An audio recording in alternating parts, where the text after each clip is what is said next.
Olá, mães e futuras mães de todo o Brasil. Eu sou Valquíria Oliveira e no vídeo de hoje a gente vai bater um papo sobre essa história dos óvulos velhos aos 35 anos. Para a gente entender melhor essa história, a gente precisa voltar um pouquinho no tempo, na principal pesquisa feita sobre o assunto, que é lá do século XIX. Naquela época, a gente ainda não tinha a pílula anticoncepcional, a fertilização in vitro, nem outros tipos de técnicas. Então, o que acontecia era os casais se casavam e automaticamente já começavam as tentativas. E foi observando esses dados que os cientistas da época perceberam um padrão de fertilidade ao longo do tempo.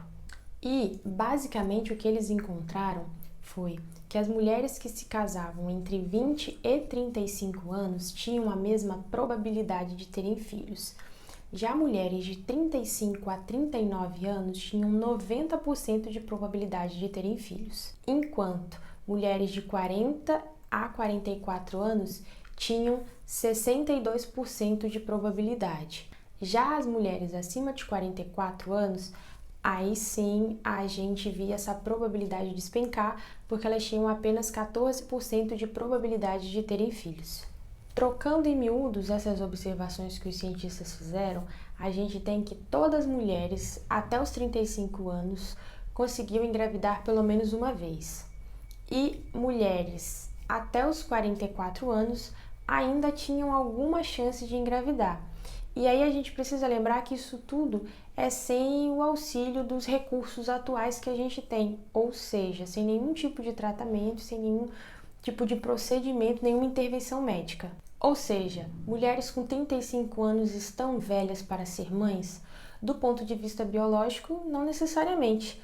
Na verdade, as mulheres com 35 anos ainda têm, baseado nesse estudo, obviamente, óvulos bastante viáveis. A gente começa a ver uma queda acentuada a partir dos 40 anos, mas ainda assim a gente consegue constatar que é possível engravidar, porém as probabilidades são um pouco menores.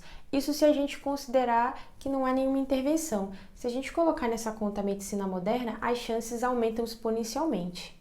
No caso, esses dados são de uma época que nem energia elétrica a gente tinha em todas as casas.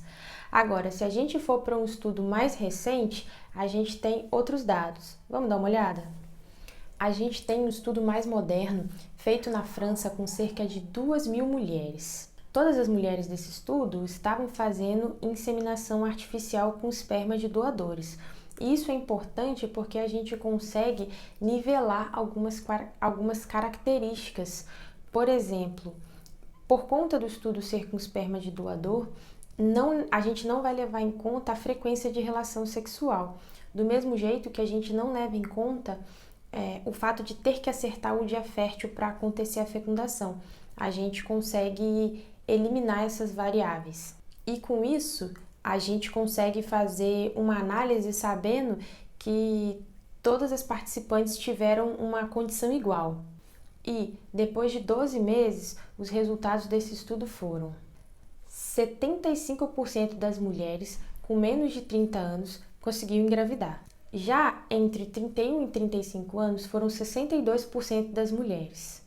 E 54% das mulheres acima de 35 anos conseguiu engravidar. Agora, entre 36 e 40 ou acima de 40, os resultados foram bem parecidos. Aproximadamente 50% das mulheres conseguiu engravidar em até 12 meses. Se a gente for comparar o estudo mais antigo do século XIX com esse estudo mais moderno da França, a gente vai ver que esses dados são muito parecidos. De fato, a fertilidade da mulher diminui ao longo dos anos, mas não ocorre um abismo quando a mulher faz 35 anos. Muito pelo contrário, o que a gente pode ver, tanto no estudo mais antigo quanto no estudo mais recente, é que essa perda de fertilidade ela é sutil, ela é pequena, e depois dos 40 anos que a gente começa a ter uma perda mais acentuada.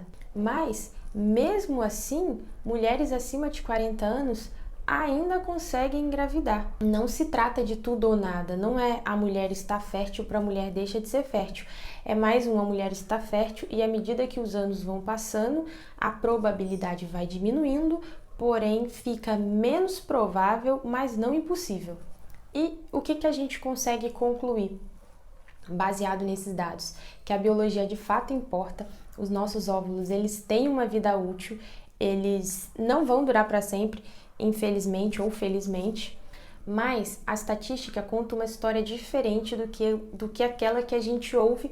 E geralmente essa história que a gente ouve sobre os óvulos estarem velhos ou sobre a mulher não estar mais fértil ou não conseguir mais engravidar ou ser muito mais difícil para ela ser mãe aos 35 anos, toda essa história que é contada para a gente travestida de ciência, travestida de biologia, a gente pode ver com os dados estatísticos que não tem tanta ciência assim envolvida. Tá mais para um mito, um senso comum, um telefone sem fio que foi mal difundido. Hoje em dia a gente chamaria de fake news. Bom, por hoje é isso. Espero que esses dados tenham te animado, tenham te empolgado e tenham te dado mais esperança, de certa forma. Se você ficou com alguma dúvida, deixa aqui embaixo nos comentários. A gente pode continuar esse bate-papo por lá. E até o próximo vídeo, porque a curiosidade nunca tem fim. Até lá!